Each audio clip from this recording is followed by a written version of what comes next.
You were the hardest worker on the team, and I heard you say I expected other people to step up and work hard.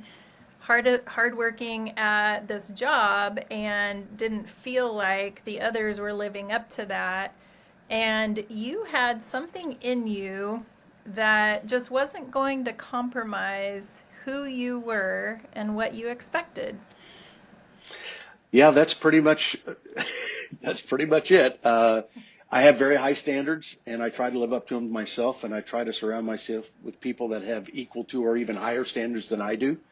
And then together we can really do some great things. But it's only together. It's not any individual. It is literally a team effort to do what we do every day and how we do it. But more importantly, why we do it. Because at the end of the day, we have to fulfill our own personal missions and our own personal visions to be able to get where we want to go individually.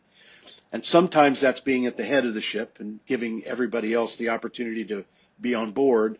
And sometimes it's being a member of the ship. And what I've really learned about my leadership team is that while they all have these great leadership qualities about them, uh, they have one thing, not all of them, but most of them have one thing in common with each other that they don't have with me. And that's a very high level and tolerance of risk. And I happen to have a very high tolerance and level of risk. I'm not afraid to take chances. I'm not afraid to fail and move on. And they are a little safer than I am. Doesn't preclude them from being great leaders, but that quality isn't in everybody either. And what it really shows, honestly, is that you can be a leader and not be at the tip of the spear.